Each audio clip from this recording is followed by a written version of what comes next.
ನಮಸ್ಕಾರ. 1.5 ಎಕರೆ ಬಂದಿರೋಂಥ ಜಾಗ ಪೂರಾ ಫೆನ್ಸಿಂಗ್ ಆಗೈತೆ. ಗೇಟ್ ಇಟ್ಟಿದ್ದಾರೆ. ಒಂದು 3-4 ಹಳೆ ಮರ ಇವೆ. ಒಂದಷ್ಟು ಮರ ನೆಟ್ಟವ್ರೆ, ಮೇಂಟೈನ್ ಮಾಡಿಲ್ಲ ಅವರು. ಅಲ್ಗೂರು ಟು ಮದ್ದೂರು ಹೋಗುತ್ತಲ್ಲ ಹೈವೇಯಿಂದ ಒಂದು 400 ಮೀಟ್ರ್ ಬರಬೇಕು. ಅಲ್ಗೂರಿಂದ 4 ಕಿಲೋಮೀಟ್ರ್ ಆಗುತ್ತೆ. ಜಾಗ ಮಾತ್ರ ಸೂಪರ್ ಆಗೈತೆ. Soil pure red soil. ಇಲ್ಲೆಲ್ಲ 100 ಅಡಿ 150 ಅಡಿಗೆ ನೀರು ಬರುತ್ತೆ. ಬೋರ್ ಇಲ್ಲ, ಬೋರ್ ಹಾಕಿಸ್ಕೋಬೇಕು. ಅವ್ರು ಕುಂಟೆ 1,80,000 ಹೇಳ್ತಾಯಿದ್ದಾರೆ.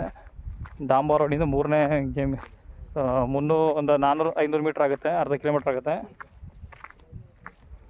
ನೋಡಿ ಅಲ್ಲಿ ಕಾಣಿಸೋದಿಲ್ಲ, ಅಲ್ಲಿವರೆಗೂ ನಕಸಿ ರಸ್ತೆ ಇದೆ. ಈ ರೋಡ್ ಮಾತ್ರ ಅನ್ಯೂನ್ಯತೆ ರೋಡು. ಇವ್ರ ಜಾಗ ಅಲ್ಲಿ ಬಿಟ್ಟವ್ರೆ, ಇವರು ಅಲ್ಲಿ ಬಿಟ್ಟವ್ರೆ. ರಸ್ತೆ ಇರೋದು ಹಿಂಗೆ. ಒಪ್ಪಿಗೆ ರೋಡ್ ಇದು. ಈ ಒಪ್ಪಿಗೆ ರೋಡಲ್ಲಿ ಹೋಗೋಂಥ ಜಾಗ ಇದು. 30 ಅಡಿ ರೋಡ್ ಬಿಟ್ಕೊಂಡವ್ರೆ. 1.5 ಎಕರೆ ಬಂದಿರೋಂಥ ಜಾಗ 1,80,000 ಹೇಳ್ತಾಯಿದ್ದಾರೆ. ಫೆನ್ಸಿಂಗ್ ಇದೆ. ಬೋರ್ವೆಲ್ಲ 100-150 ಅಡಿ ನೀರು ಬರುತ್ತೆ.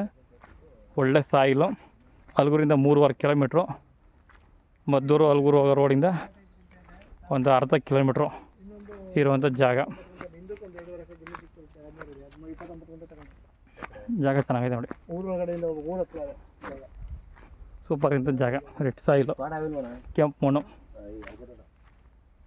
ಎಲ್ಲ ಅಕ್ಕಪಕ್ಕ ಎಲ್ಲ ಒಳ್ಳೆ ತೋಟಗಳಿರೋದು. ನೀರು ನೋಡಿ, ಇಲ್ಲೆಲ್ಲ 3 ಇಂಚ್ ನೀರುಗಳು. ಪಕ್ಕದ ಬೋರ್ ಹಾಕಾರಲ್ಲ, ಅದು ಪೈಪ್ ತೋರಿಸ್ತಾಯಿದ್ದೀನಿ. ಒಳ್ಳೆ ನೀರಿದೆ, ಕ್ಲಿಯರ್ ಟೈಟಲ್ಲಿದೆ. ಮಾತ್ರ ರಸ್ತೆ ಮಾತ್ರ ಅನ್ಯೂನ್ಯ ರಸ್ತೆ. ಒಂದು 100 ಅಡಿ. ಅವ್ರ ಜಮೀನು ಮುಂದೆ ಹಿಂದೆ ಇದೆ, ಇವ್ರ ಜಮೀನು ಹಿಂದೆ ಇತ್ತು, ಇವ್ರು ಬಿಟ್ಕೊಟ್ಟವ್ರೆ.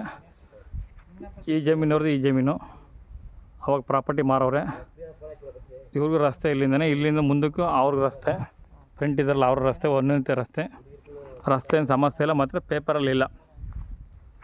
1 ಎಕರೆ 1.5 ಎಕರೆ ಕುಂಟೆ 1,80,000 ಹೇಳ್ತಾಯಿದ್ದಾರೆ. ಫೆನ್ಸಿಂಗ್ ಇದೆ, 4 ತೆಂಗಿದೆ. ಒಂದೇ ಲೆವೆಲ್ ಇದೆ ಮಾತ್ರ.